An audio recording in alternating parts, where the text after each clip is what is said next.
Good morning to everyone. இன்னைக்கு இந்த வீடியோவில் 10th ஸ்டாண்டர்ட் மேக்ஸ் எக்ஸாம்பிள் 2.26 என்ன அப்படிங்கிறத பார்க்க போகிறோம். ஸோ ஒரு ஏபி கொடுத்துருக்குறாங்க. Find the number of times. n என்ன அப்படிங்கிறத என்ன செய்ய சொல்லியிருக்காங்க, கண்டுபிடிக்க சொல்லியிருக்கிறாங்க.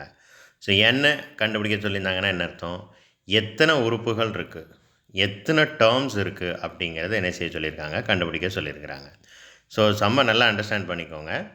3 அப்படிங்கிறது ஃபர்ஸ்ட் டேர்ம், 6 அப்படிங்கிறது ரெண்டாவது டேர்ம், 9 அப்படிங்கிறது மூணாவது டேர்ம். வரிசைக்கு அப்படி போய்கிட்டே இருக்கும். அதே மாதிரி அதில் லாஸ்ட் டேர்ம் என்ன அப்படின்னா 111. ஸோ இந்த 3லேருந்து ஆரம்பித்து 3 இன்க்ரீஸ் ஆகுது, 111 போய் என்ன செய்யுது, முடியுது. இந்த 3லேருந்து 111 வரைக்கும் எத்தனை உறுப்பு இருக்கும். ஸோ இதுதான் கொஸ்டின். புரியும்னு நினைக்கிறேன். ஸோ 3 அப்படிங்கிறது ஃபர்ஸ்ட் டேர்ம், 6 அப்படிங்கிறது செகண்ட் டேர்ம், 9 அப்படிங்கிறது தேர்ட் டேர்ம், 12 அப்படிங்கிறது ஃபோர்த்து டேர்ம், 15 அப்படிங்கிறது இதுக்கு அடுத்து கண்டிப்பாக அடுத்த டைம் என்னவாக இருக்கும், நம்மளாவே சொல்லிடலாம், கெஸ் பண்ணி சொல்லிடலாம் 15. அதுக்கு அடுத்த டைம் என்னவாக இருக்கும் 18. அதுக்கு அடுத்த டைம் என்னவாக இருக்கும் 21. இப்படியே நீங்கள் ஒவ்வொரு டைமையும் அப்படியே 111 வரைக்கும் எழுதிடணும். எத்தனை டைம் இருக்குது அப்படின்னு சொல்லி கவுண்ட் பண்ணணும், எண்ணி சொல்லணும். ஸோ அப்போது இதுக்கு ஒரு ஃபார்முலா இருக்குது. ஸோ n கண்டுபிடிக்க சொன்னாங்க அப்படின்னா அதுக்கு இதுதான் ஃபார்முலா. ஸோ இந்த ஃபார்முலாவை கண்டிப்பாக நீங்கள் தெளிவாக படிக்கணும்.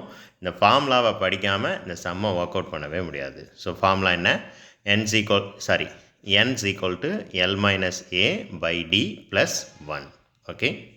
ஸோ இப்போ நமக்கு இந்த சீக்வன்ஸில் இருந்து என்னென்ன விஷயங்கள்லாம் தெரியுமோ அதை ஃபுல்லாக எடுத்து எழுதிக்கிட வேண்டியதான். ஸோ ஃபர்ஸ்ட் டைம் என்ன 3. ஸோ ஏயோட வேல்யூ வந்து என்னது 3. அண்டு டியோட வேல்யூ என்ன, டியோட வேல்யூ எப்படி கண்டுபிடிக்கணும், செகண்ட் டைம்லேருந்து ஃபர்ஸ்ட் டைம் என்ன செஞ்சிடணும், சப்ட்ராக்ட் பண்ணிடணும். அப்போ 6லேருந்து 3 என்ன செய்யணும், சப்ட்ராக்ட் பண்ணணும். அப்போ டியோட வேல்யூவும் 3 தான். அண்ட் லாஸ்ட் டைம் என்ன, லாஸ்ட் டைமுக்கு பேர் தான் வந்து என்ன அப்படின்னா எல். ஸோ லாஸ்ட் டைம் என்ன 111. சீக்வன்ஸை பார்த்தாலே தெரியுது. இப்போ நமக்கு தெரிஞ்ச இந்த 3 வேல்யூவையும் என்ன செய்வோம், இந்த சீக்வன்ஸில் இந்த ஃபார்முலாவில் சப்ஸ்டிடியூட் பண்ணுவோம். ஸோ எல்லோட வேல்யூ எவ்வளவு 111, ஏயோட வேல்யூ என்ன 3, அண்ட் டியோட வேல்யூ என்ன 3. ஸோ ஃபர்ஸ்ட் ஸ்டெப் என்ன செய்யணும், 111லேருந்து 3 சப்ட்ராக்ட் பண்ணணும். ஸோ 3 சப்ட்ராக்ட் பண்ணால் என்ன கிடைக்கும் 108. ஓகே. இப்போ இந்த 108 3ஆல் என்ன செய்யணும், டிவைட் பண்ணணும்.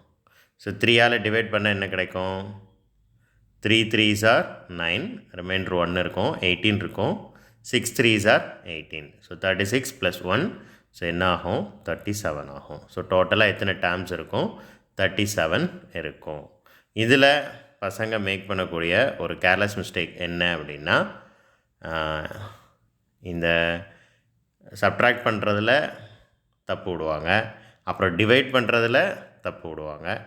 சிலர் இந்த ஒன்றை வந்து என்ன செஞ்சுருவாங்க அப்படின்னா ஃபர்ஸ்ட்டே சேர்த்துருவாங்க. ஸோ இந்த ஒன்றை வந்து எப்போ சேர்க்கணும் அப்படின்னா கடைசியாக தான் சேர்க்கணும். ஸோ இந்த மிஸ்டேக்ஸ்லாம் கொஞ்சம் கவனமாக பார்த்துக்கோங்க. தேங்க்யூ.